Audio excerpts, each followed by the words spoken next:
Alors bonjour et bienvenue dans ce nouvel épisode, c'est Nicolas de la chaîne Mister Dividende. Alors pour ceux qui ne connaissent pas encore ma chaîne, je rappelle que je partage donc avec vous ma méthode pour générer un revenu passif stable et sécurisé en investissant en bourse.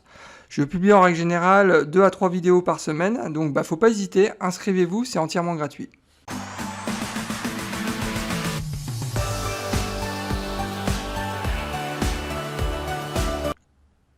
Alors aujourd'hui, j'ai décidé de partager avec vous mon parcours en tant qu'investisseur en bourse. Donc il faut savoir que maintenant, ça fait 4 ans que j'investis en bourse. Avec 2 premières années assez compliquées, j'ai fait quand même pas mal d'erreurs. Donc j'ai perdu un peu d'argent. Mais bon, c'est par les erreurs qu'on apprend. Puis bon, pendant ces 2 années, ça m'a permis aussi de me construire en tant qu'investisseur. Donc dans cette vidéo, je vais partager avec vous mes sources d'informations, les brokers que j'utilise, les secteurs dans lesquels j'ai donc investi en priorité, les titres, enfin les sociétés dans lesquelles j'ai aussi investi en priorité par secteur. Enfin, comme d'habitude, en toute transparence, je partage tout ce qu'il faut pour bien débuter en bourse. Alors cette vidéo, c'est un retour d'expérience. En aucun cas, je suis un conseiller financier ou un expert de la finance. Donc, il est vraiment important que vous fassiez vos propres recherches avant d'investir. C'est vraiment fondamental. Donc, c'est pas parce que moi je partage mes prochains investissements que vous devez tête baissée acheter donc la même chose que moi sans même avoir fait la moindre recherche sur la société dans laquelle vous allez investir. Donc, vraiment très très important. Donc passez un peu de temps, c'est vrai que ça prend un peu de temps de se renseigner, mais passez un peu de temps donc, sur les sociétés dans lesquelles vous allez investir. Donc c'est vraiment super important. Avant de se lancer en bourse, il faut déjà dans un premier temps définir son profil d'investisseur, c'est vraiment important. Et la priorité numéro 1, bien évidemment, c'est définir son objectif. Donc si vous n'avez pas d'objectif et vous arrivez sur les marchés financiers, vous allez vous faire zigouiller, ça c'est clair. Donc moi mon objectif, et j'arrête pas de le répéter dans mes vidéos, c'est de me constituer donc une rente pour sécuriser ma retraite. Donc le second point, c'est que je suis aussi un investisseur long terme. Mais vous pourriez aussi investir sur du court terme ou du moyen terme. Moi pour le coup, donc je vise le long terme parce que j'ai pas besoin de cet argent tout de suite. Donc je serai en retraite très théoriquement donc dans une vingtaine d'années. Mais je sais que faut savoir qu'en tous les cas, plus vous investissez tôt, plus votre retour sur investissement sera important. Donc c'est pour ça que je mets le temps est votre meilleur allié, il faut le savoir. Et enfin, j'ai une approche très conservatrice de l'investissement, puisque moi je recherche donc un revenu stable et sécurisé, parce qu'on parle quand même de retraite, donc c'est pas rien. Donc j'ai vraiment besoin en fait de stabilité. En termes de dividendes, j'estime que les marchés qui sont le plus stables et le plus sécurisés sont les marchés américains et canadiens. Alors au niveau des brokers, donc j'utilise 2 brokers, donc Interactive Broker et DeGiro. Donc Interactive Broker, donc c'est un broker américain mais avec une licence européenne. Donc à savoir que les points forts, je dirais que c'est l'interface utilisateur qui est plutôt sympa, la gamme de produits qui est plus large quand même que chez DeGiro, puisque là on peut investir sur du Realty Income, du American Tower, Enterprise Product, donc c'est plutôt des belles sociétés. Donc les extractions qui sont personnalisables, donc comme j'utilise Power BI donc pour gérer mon portefeuille, le fait d'avoir des extractions qui sont personnalisables, c'est plutôt pratique pour moi. Au niveau de DeGiro, ce que j'aime bien, c'est la prise en main en fait de la plateforme qui est relativement facile. Donc voilà. C'est vrai que j'ai une petite préférence quand même pour eBay, donc Interactive Broker, mais bon, les deux sont bien. Au niveau des tarifs de mémoire, vous me direz si je me trompe, mais je crois que c'est à peu près les mêmes tarifs. Donc voilà. Pourquoi 2 brokers? J'ai toujours pris l'habitude en fait d'avoir 2 banques, 2 brokers, donc j'aime pas mettre mes œufs dans le même panier. Donc voilà, je dis pas que c'est une bonne solution, mais bon, je préfère, on sait jamais ce qui peut se passer, donc voilà. Sur ma chaîne Mister Dividende, je vous montre comment j'ai réussi à gagner 300 $ par mois de revenus passifs grâce à mon portefeuille d'actions à dividendes croissants. Alors n'attendez pas, abonnez-vous, c'est entièrement gratuit et bien évidemment si le contenu de la vidéo vous plaît, vous pouvez aussi liker la vidéo. Il faut savoir que j'utilise plusieurs sources qui sont payantes et en anglais puisque je suis exposé principalement sur les marchés américains et canadiens. J'ai souscrit à une licence annuelle chez SimpliSafe Dividende. La licence elle est relativement chère, elle est quand même à 399 $. Ensuite j'ai souscrit aussi à Morningstar, la version US, pas la version française. La licence annuelle est à 199 $. Et enfin j'utilise aussi Seeking Alpha avec une licence à 239 $. Alors, j'ai vraiment pas d'ordre de préférence, ils sont tous complémentaires. Donc, le petit avantage avec SimpliSafe Dividende, c'est que bah, je rentre en fait, vous pouvez gérer donc virtuellement donc un portefeuille. Donc, et je rentre en fait toutes mes positions sur SimpliSafe Dividende. Ensuite, bah, je connecte en fait SimpliSafe Dividende avec Power BI, qui me permet en fait après de rapatrier en fait toutes les données. Bon, je vous expliquerai tout ça dans une autre vidéo au sujet de Power BI. Et bon, voilà. Morningstar, ce qui est sympa, c'est qu'ils ont des analyses vraiment indépendantes et plutôt des analyses même à 360 degrés, donc c'est plutôt intéressant.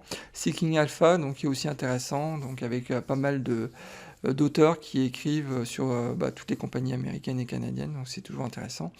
J'ai aussi 2 sources gratuites que j'utilise un peu moins, mais que j'utilise, donc qui sont en français, donc qui sont Investing, mais je crois que c'est aussi un site américain au départ, et Zone Bourse. Pourquoi des informations payantes? Bah, il y a vraiment une différence en fait entre les informations payantes et gratuites, enfin à mon sens en tous les cas. Donc, et comme j'investis quand même pas mal d'argent, donc je regarde peu donc les dépenses à ce niveau-là, parce que j'estime que j'achète vraiment des informations de qualité et qui me permettent aussi bah, d'avoir un retour sur investissement encore plus important grâce donc à ces 3 sites. Donc voilà tout ce que je pouvais dire sur les sources d'informations. Lorsque je me suis lancé en bourse, dans un premier temps, donc j'ai pas fait de suivi particulier. Alors ce que je faisais, c'était simplement, bah, je suivais donc mon portefeuille sur bah, DeGiro, c'était mon premier broker. Donc j'ai vite vu donc les limites hein, pour ceux qui connaissent DeGiro. Donc gérer son portefeuille donc d'actions quand vous avez déjà une trentaine d'actions sur DeGiro. Bon, vous voyez que c'est quand même assez compliqué. Donc ce que j'ai fait moi dans un premier temps. Donc j'ai créé donc un portefeuille sur Investing, donc c'est gratuit. Donc et ce que je faisais en gros, bah, c'est quand j'achetais donc une action, bah, je la rentrais aussi en parallèle sur mon portefeuille donc d'Investing et ça me permettait en fait d'avoir beaucoup plus d'informations. Et j'ai trouvé plutôt la solution sympathique et je l'utilise encore. Hein, donc voilà. Ensuite, j'ai bien naturellement donc fait mon suivi sur Excel. Donc ça m'a pris la tête rapidement, mais j'ai tenu quand même pendant 2 ans, mais c'était super long et ça me convenait pas, quoi. C'est passer mon temps sur Excel en faisant, c'est de l'administratif en fait. Donc au lieu d'étudier les actions, bah, je faisais de l'administratif en gérant donc mon fichier Excel. Donc ça m'a pas plu. Donc c'est la raison pour laquelle en fait je me suis lancé dans Power BI. Donc, alors c'est vrai que Power BI, c'est un outil qui est un peu plus complexe à appréhender, mais alors, par contre, un gain de temps de dingue. Hein. Donc, une visibilité sur son portefeuille phénoménale. Donc, je peux avoir une vision par secteur, par industrie, avec des graphes super sympas. La mise à jour, elle se fait en 2 secondes 50. Enfin bref, tout est nickel à ce niveau-là. Donc, mais bon, c'est vrai que c'est plus compliqué quand même à mettre en place, puisqu'au final, bah, vous créez une application et vous mettez ce que vous voulez dans cette application. Donc voilà. Mais si j'avais un conseil à vous donner, ça serait dans un premier temps bah, de créer donc un portefeuille virtuel sur un Investing. C'est gratuit, je répète. Hein. Donc je pense que ça vous permettra déjà dans un premier temps d'avoir un bon complément d'information donc à DeGiro si vous êtes sur DeGiro. Donc par contre, ce que je peux dire de Interactive Broker, c'est que l'interface quand même est beaucoup plus sympathique. Et ça vous donne beaucoup plus d'informations donc sur eBay que sur DeGiro pour la gestion de son portefeuille au quotidien.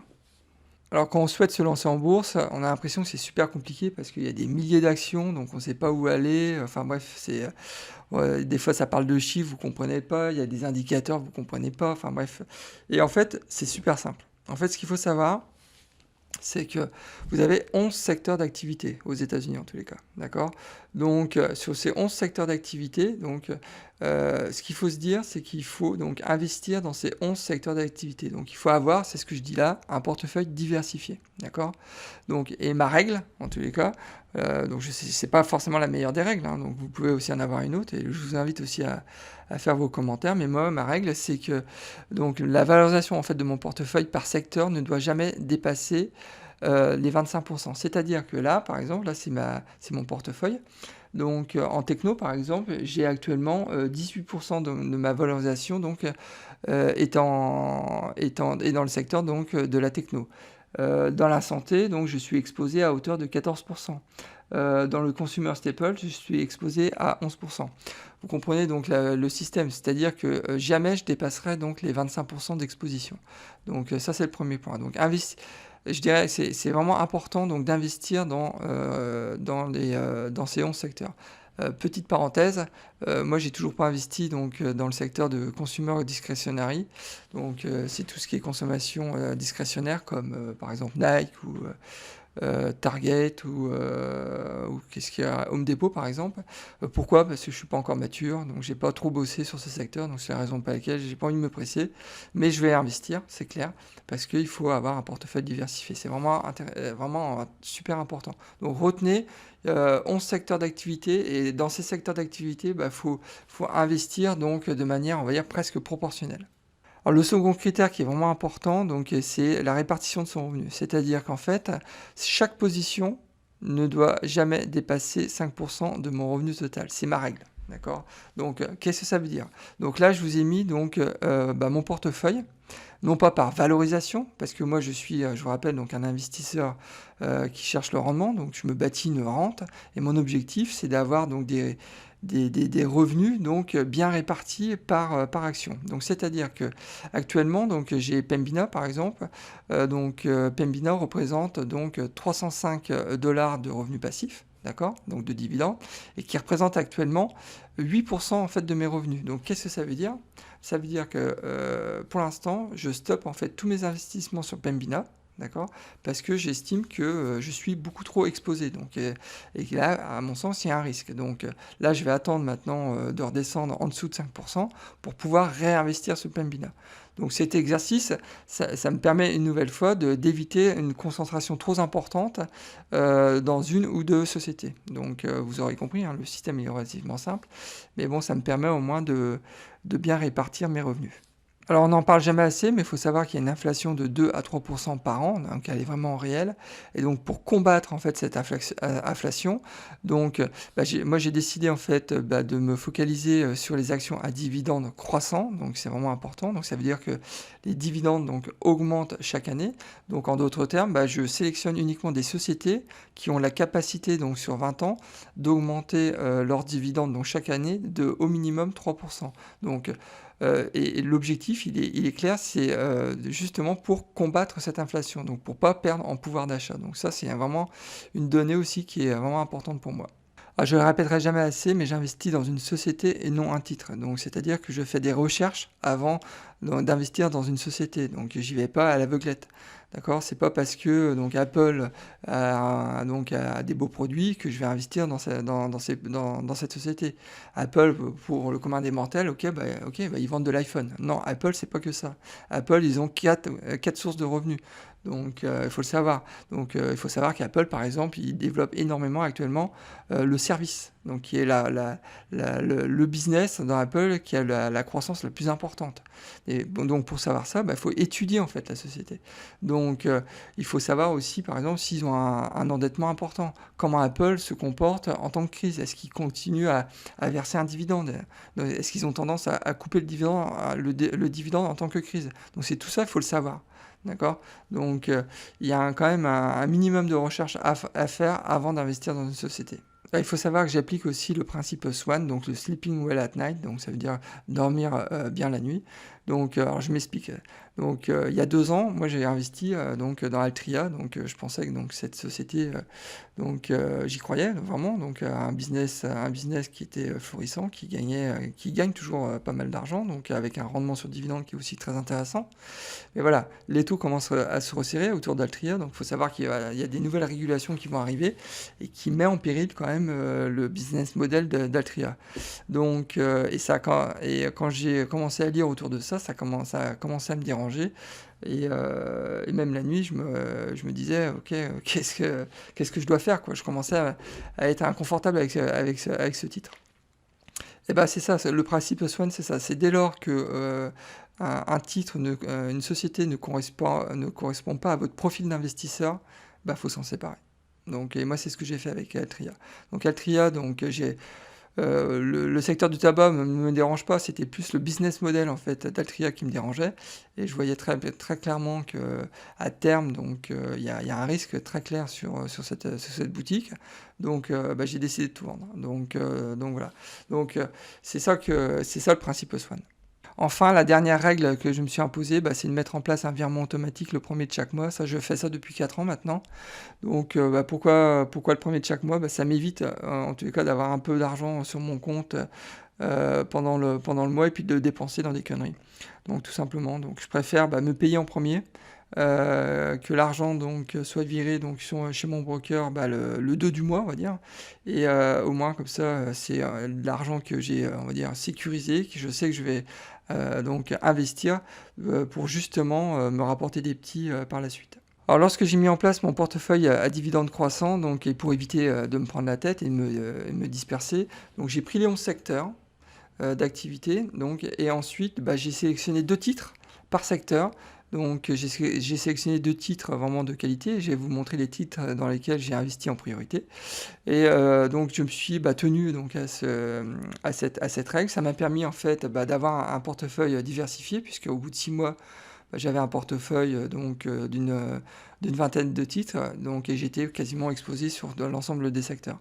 Donc ça, je pense que c'est une approche qui m'a plu, donc et qui est plutôt relativement simple à mettre en place. Ensuite, bon, faut savoir que j'investis toutes les semaines en fait. Donc en règle générale, j'investis le lundi et le mardi, donc entre 50 et 200 dollars selon le budget. Donc, pourquoi lundi et mardi? Après, je passe à autre chose, donc j'aime bien aussi faire autre chose. Donc voilà. Et ma stratégie, donc 2020, mais aussi 2021, qui est la même, c'est que j'ai toujours priorisé donc la tech et la santé. Vous pouvez le voir donc, donc dans mon portefeuille. Donc je suis quand même plus exposé donc sur la tech et la santé. La tech, je crois que je suis représenté donc à hauteur de 19% et je suis donc exposé donc à la santé à hauteur de 14%. Alors sans surprise, donc j'ai investi dans un premier temps donc dans la tech, donc à savoir Microsoft, donc symbole MSFT. Donc pourquoi? Parce que j'estime que Microsoft, même si c'est une société qui est relativement chère, mais sur le long terme en tous les cas, donc ils ont un retour sur investissement, je pense qu'il va être très intéressant, puisque c'est une société quand même qui est extrêmement bien diversifiée, très certainement à mon sens en tout cas la plus diversifiée dans le secteur de la tech. Donc c'est la raison pour laquelle moi j'ai investi donc dans cette société. Ensuite, j'ai investi aussi dans Apple, donc symbole AAPL. Donc pourquoi? C'est Apple donc est très certainement la société aussi avec le plus gros potentiel avec Microsoft, donc qui aussi propose aussi un rendement donc sur dividende. Il y a d'autres sociétés aussi qui sont intéressantes, comme Google, comme Facebook, mais donc ces 2 sociétés par contre ne versent pas de dividendes. Donc là, on est bien évidemment donc sur des sociétés qui versent systématiquement un dividende. Et donc Microsoft et Apple donc sont vraiment des sociétés à mon sens en tout cas de qualité, avec une sécurité du dividende que j'estime très très sécurisée. Donc, et vous vous rappelez donc, que c'est quand même ma priorité numéro 1, c'est d'avoir quand même un portefeuille, donc un rendement stable et sécurisé. Alors ensuite, j'ai investi donc dans le secteur de la santé, Johnson & Johnson dans un premier temps, donc symbole JNJ, c'est vraiment ma société chouchou. Donc, et ensuite, j'ai investi aussi dans Medtronic, donc symbole MDT, donc c'est vraiment 2 sociétés qui sont complémentaires. Il y en a un, donc c'est de la pharmacie, l'autre qui est donc du matériel donc, pour la pharmacie. Donc leur dividende est aussi très sécurisé, donc toujours la priorité numéro 1 quand vous êtes un investisseur long terme, donc surtout sur le rendement, donc c'est vraiment important d'avoir des belles boutiques. Donc voilà, je pense qu'actuellement ces 2 titres en plus sont plutôt bien pricés donc, par le marché, donc il est toujours temps aussi d'investir. Et je pense que ce mois-ci ou le mois prochain, je vais de nouveau me renforcer sur Johnson & Johnson. Alors ensuite, donc dans le secteur des utilities, donc c'est ce qu'on appelle les services publics. Donc j'ai donc investi en priorité donc sur Public Service Enterprise, donc symbole PEG, donc avec un rendement sur dividende qui est intéressant puisqu'on est autour de 3,2%. Donc la sécurité du dividende est aussi très sécurisée, donc c'est aussi un point qui est important. Donc à savoir que son payout aussi est à 54%, donc pour une boîte qui vient des utilities, donc c'est quand même un payout qui est relativement bas. Donc, et ensuite, vous devez connaître aussi American State Water, donc symbole AWR. Donc, c'est une boîte qui distribue de l'eau, donc essentiellement pour l'armée américaine en fait. Donc il y a un track record sur le dividende hallucinant. Je crois que ça fait 60 ans qu'il verse un dividende. Enfin bref, c'est un des kings, hein. Donc voilà. Son dividende est aussi très sécurisé. Donc le payout est aussi à 53%, donc très bas. Donc vraiment des titres dans lesquels moi j'investis régulièrement, donc presque les yeux fermés. Alors ensuite, dans le secteur de la consommation, donc Consumer Staples, donc j'ai bien évidemment investi dans P&G, donc Procter Gamble, hein, ça c'est obligatoire presque, hein, je dirais pour un investisseur qui cherche le rendement, c'est vraiment une super boutique, moi je l'adore. Donc un portefeuille de marques de dingue, vraiment très qualitatif, donc vraiment une super boutique, hein. Donc il faudrait que je fasse un jour une revue de cette société parce qu'elle est vraiment... moi j'adore. Donc voilà. Il faut savoir bien évidemment que son dividende est très sécurisé. Actuellement, donc, on est autour d'un rendement autour de 2,42%. Donc voilà, le payout est à 56%, donc vraiment super. Ensuite, j'ai investi dans Pepsi, donc symbole PEP, donc qui propose un rendement sur dividende de 2,75%. Donc son dividende est très sécurisé, donc avec un payout aussi de 68, donc 68% dans ce business, c'est plutôt un payout qui est relativement bas. Donc voilà. Alors ensuite, dans les rates, donc dans les sociétés de gestion de parcs immobiliers, donc j'ai investi dans Avalon Bay, donc symbole AVB. Donc son dividende est très sécurisé. Donc on est dans l'immobilier résidentiel, hein, d'accord.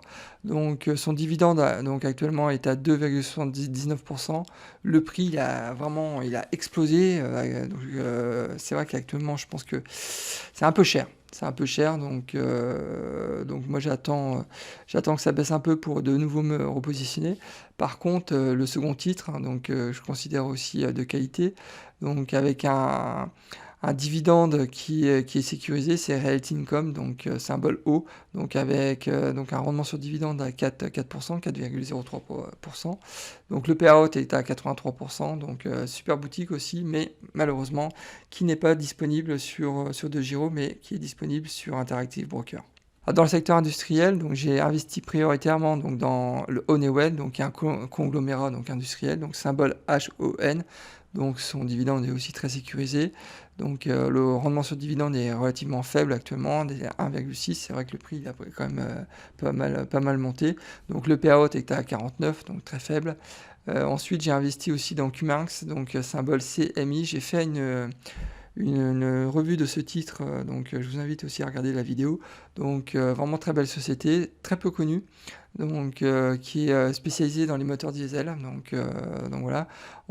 Son rendement sur dividende est à 2,49% et évidemment son dividende est très sécurisé. Son payout est à 42%, donc vraiment belle boutique aussi. Dans le secteur de la communication, donc j'ai investi prioritairement dans Comcast, donc symbole CMCSA. Donc j'ai fait une revue de cette société récemment, donc je vous invite aussi à regarder la vidéo. Donc actuellement le rendement est à 1,72%. Son dividende est évidemment très sécurisé, donc le payout est à 34%. C'est vraiment une super boutique qui est bien pricée par le marché. Là, c'est vraiment attractif actuellement.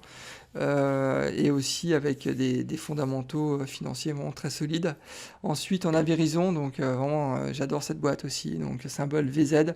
Donc son dividende actuellement est à 4,5%. Donc son dividende est bien évidemment sécurisé, donc son payout est à 49%. Donc son prix est actuellement attractif, hein, il est autour de 55 $. Donc le titre végète en fait depuis presque 6 mois. Donc ils ont récemment acquis des licences 5G, avec un investissement assez lourd. Et maintenant je pense que le marché, donc les investisseurs attendent de voir les retombées de la 5G pour de nouveau, je pense, se repositionner sur ce titre. Donc je pense que là il y a aussi à mon avis un coup à faire sur Verizon. Alors, dans le secteur de la finance, donc faut savoir que moi je suis pas un grand fan, mais j'ai quand même investi dans Aflac, symbole AFL, donc c'est un assureur aux États-Unis et au Japon, donc faut le savoir. Son rendement actuellement du dividende est à 2,38%, donc son dividende est bien évidemment sécurisé, donc avec un payout de 22%, donc imaginez. Donc la société est plutôt bien pricée actuellement, donc ça vaut le coup, je pense. Donc ensuite, j'ai investi aussi récemment donc dans T. Rowe Price, donc symbole W, pardon. Donc son rendement sur dividende donc, est à 2,06%. Son dividende est bien évidemment très sécurisé et son payout est à 34%. Le prix est quand même actuellement, je pense, un peu cher, mais si demain donc, vous voulez surperformer le S&P 500 et toucher un dividende, ça c'est l'action qu'il vous faut. Donc moi je l'ai acheté pour ça en fait, hein. Donc c'est vraiment une belle boutique, donc c'est un asset management, donc un gérant de fonds. Donc je vous invite aussi à faire quelques recherches sur cette boîte, elle est peu connue, donc voilà. Alors ensuite, dans le secteur de l'énergie, donc j'ai investi, comme vous le savez, donc dans Pembina, donc Pipeline, donc symbole PBA. Donc le rendement actuel donc est à 6,14%. Donc la sécurité du dividende est plutôt bonne. Elle n'est pas excellente. Donc on est dans le secteur de l'énergie, donc c'est quand même un business qui est très très volatile. Donc voilà, le payout, donc par contre, il est super intéressant, il est à 61% dans le secteur de l'énergie, c'est rare. Donc je vous invite à regarder par exemple le payout d'Exxon, vous verrez que c'est pas la même chose. Donc plutôt bien pricé, je pense actuellement, donc par le marché. Donc il y a un coup à faire, je pense, sur PBA. Ensuite, j'ai investi il y a pas longtemps, donc quand je me suis inscrit donc, chez Interactive Broker, donc j'ai investi en priorité donc, sur Enterprise Product Partner, donc symbole EPD. Donc il faut savoir que le dividende actuel donc, est à 8%. Donc le dividende est sécurisé, donc, et son payout donc, identique à un Pembina, donc il est à 60%. Super boutique aussi, donc je vous invite aussi à regarder, à faire vos propres recherches. Bon, il faut savoir que le secteur de l'énergie, j'ai vraiment investi sur le tard. D'accord, donc j'ai mis pas mal de temps avant d'investir. Il y avait, c'est vrai, la crise du Covid. J'ai pas osé investir avant parce que j'étais un peu frileux. Donc j'ai attendu que la crise du Covid soit derrière nous pour investir. Donc bon, là, très clairement, j'ai fait de l'arbitrage, hein. J'ai préféré investir dans la tech et de la santé pendant la crise du Covid. Donc et j'en profite maintenant parce que c'est vrai que j'ai des belles rentabilités. Et j'ai investi un peu plus tard donc, dans le secteur de l'énergie. Comme vous savez, je n'ai pas investi donc, dans le secteur de la consommation discrétionnaire, mais j'ai quand même dans ma watchlist actuellement 2 titres. Donc le premier, c'est Nike, symbole NKE, donc qui propose un dividende actuellement à 0,64%, donc c'est pas terrible, mais bon, actuellement le cours de l'action a tellement augmenté que le rendement du dividende a fondu. Donc voilà, par contre, son dividende est très sécurisé, donc ça c'est un bon point, avec un payout à 30%, donc là c'est top.